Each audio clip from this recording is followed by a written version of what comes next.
E aí, galerinha do oitavo ano, tudo bem com vocês? Hoje nós vamos conhecer um pouquinho sobre a tragédia grega. A tragédia grega foi um dos gêneros teatrais ou dramáticos mais encenados durante a Grécia Antiga. É considerado o gênero teatral mais antigo, dos quais se destacam os dramaturgos gregos Esquilo, 524 a.C., Sófocles, 496 a 403 a.C., Eurípides, 480 a 406 a.C. A tragédia grega foi o primeiro gênero teatral que surgiu na Grécia. Depois dela surge a comédia e a tragicomédia, ambos gêneros menores, segundo os gregos. Então, olha só, a tragédia grega foi o primeiro gênero teatral e surgiu na Grécia. Depois veio a comédia, a tragicomédia e ambos os gêneros menores, segundo os gregos. Isso porque na tragédia os personagens não eram pessoas comuns, como apareceriam as comédias. Então, na tragédia, esses personagens eles eram selecionados. Além disso, o júri da tragédia envolviam pessoas escolhidas da aristocracia, enquanto na comédia eram pessoas comuns escolhidas pela plateia. Então, a tragédia envolvia pessoas que eles escolhiam da aristocracia, enquanto na comédia eram pessoas escolhidas pelas plateias. A tragédia eram gêneros teatrais que apresentavam histórias trágicas e dramáticas, derivadas das paixões humanas, as quais envolveriam personagens nobres e heróicas, deuses, semideuses e heróis mitológicos. Todas elas possuem uma característica comum, tensão permanente e no final infeliz e trágico. Então, essa é uma característica que é a tensão permanente e o final infeliz e trágico. Segundo o filósofo grego Aristóteles, a tragédia era um gênero maior capaz de transmitir nas pessoas as sensações vividas pelos personagens. Então, segundo Aristóteles, esse gênero era maior, capaz de transmitir as sensações vividas pelos personagens. Esse processo, definido por ele como catarse, que acontecia com o público que assistia à peça, como uma forma de purificação ou purgação dos sentimentos.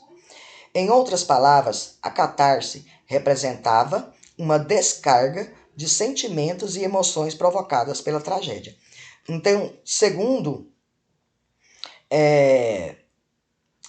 a catarse, que acontecia o que com ela? A purificação e a purgação dos sentimentos. Em outras palavras, uma descarga de sentimentos e emoções provocada pela tragédia que a pessoa está assistindo. No teatro grego, durante o período da antiguidade, o teatro foi muito importante para o desenvolvimento da civilização grega. Ele surge das celebrações feitas ao deus Dionísio, das festividades e do vinho. Essa dramatização surge dos ditirambos, ou seja, 2 contos dedicados ao deus Dionísio. Esses cultos a Dionísio foram aos poucos se elaborando e ganhando forma.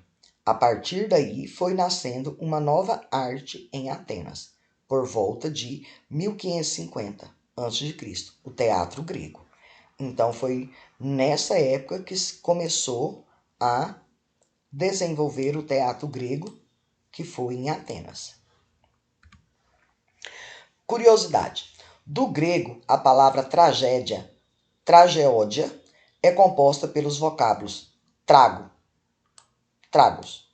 que significa bode, e oide, canção, que significa canção do bode. Isso explica a relação com a origem do termo posto que durante as celebrações realizadas ao deus Dionísio, um bode era sacrificado para oferenda. Então, essa celebração feita ao deus Dionísio, toda vez tinha que sacrificar um bode, que era a sua principal oferenda.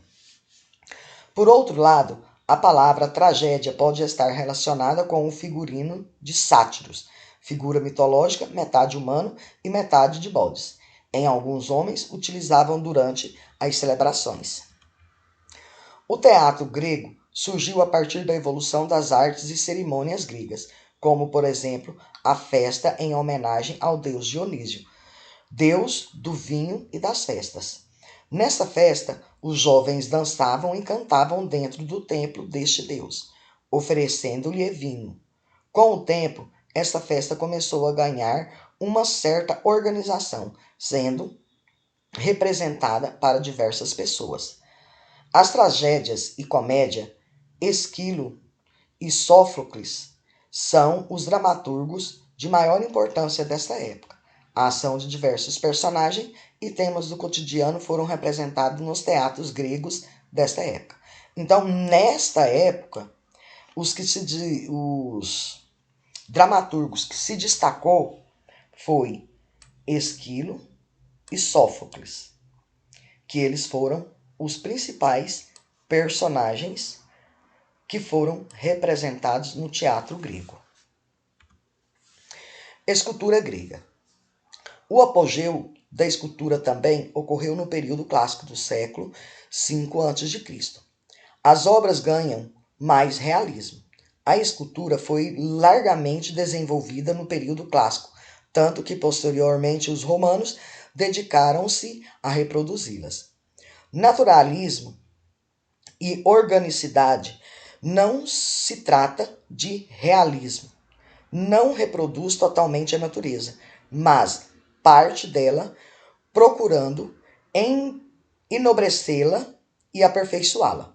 Modalidade. Suprindo a rígida frontalidade inicial do corpo em repouso com o virtual modalidade. Inicialmente, Kouros, um homem jovem, influencia a escultura egípcia. Em mármore eram coloridas, sorriso arcaico. Ponto de partida de uma cuidadosa investigação sobre a conformação do nu, a postura, as proporções, as relações entre os diferentes membros, entre a estátua e o ambiente. Então, inicialmente, esse Kouros, que era um homem jovem, influencia a escultura egípcia, que era feita em mármore e era colorida, com um sorriso arcaico, e era cuidadoso na investigação sobre a conformação do nu. Nessa época, eles representavam muito nas obras, né, reproduzidas o nu. Chamamos de tragédia, do grego antigo, uma forma de dramatização caracterizada por sua seriedade, dignidade e a presença da representação dos deuses, do destino ou dos contextos da sociedade. Então, nós chamamos essa tragédia, né, que é do grego antigo, a forma de dramatização caracterizada pela sua seriedade, dignidade e presença na representação dos deuses, do destino ou do contexto da sociedade. Derivada da poética e da tradição religiosa da Grécia Antiga, a tragédia possui raízes no ditirambos, que eram os contos de danças, realizado em homenagem à honra ao deus grego Dionísio. Para os romances Baco, as representações dizia-se foram criadas pelos sátiros. Desculpa, pessoal. Que eram seres meio podes que cercavam Dionísio com suas orgias. Isso deu origem ao nome. O pai da tragédia. Esquilo, nascido no ano de 524 a.C. e falecido em 455 a.C., é conhecido como pai da tragédia. Isso por ter dado uma forma definitiva a ela quando introduziu um segundo autor. Então, Esquilo, né, ele foi o pai da tragédia grega. Agiu ainda como impulsionador das modificações substanciais em aspectos externos, que envolvem a decoração, vestuário e máscaras, além dos aspectos internos, que envolvem a paixão, o terror e a piedade. Os personagens de Esquilo são grandes heróis que lutam contra o capricho dos deuses ou ainda contra a força do destino. Então, esses são os principais personagens de Esquilo, que eles eram grandes heróis, que lutavam contra os caprichos dos deuses. Conservam-se atualmente apenas 7 das suas numerosas obras. Todas elas envolvem o sentimento religioso e a mais famosa é a trilogia, que recebe o nome de Orestíada e Prometeu agrilhoado.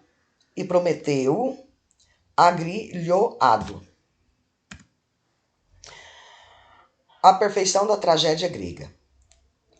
Com Sófocles, nascido em 496 e falecido em 406 a.C., a tragédia grega alcançou a perfeição. Seus argumentos eram retirados das mesmas fontes mitológicas de Ésquilo, mas seus argumentos apresentavam-se de forma mais desenvolvida e variada. Foi ele quem introduziu o terceiro autor, além do desenvolvimento do catálogo adquirindo muita importância. A mudança, nem Deus, nem destino. A grande mudança revolucionária da tragédia, no entanto, veio com Eurípides, que viveu de 480 a 406 a.C. Suas obras não obtiveram tanto sucesso quanto as de Sófocles, pois, por ser mais realista e pessimista, desagradava. Então, ele já não teve tanto sucesso. O Eurípides não teve tanto sucesso igual Sófocles, porque ele era o quê? Eurípides era realista e pessimista, e isso não agradava os outros. O mundo dos deuses, já em Sófocles, se mostrava ausente e incompreensível, mas, como Eurípides, é algo ainda mais distante.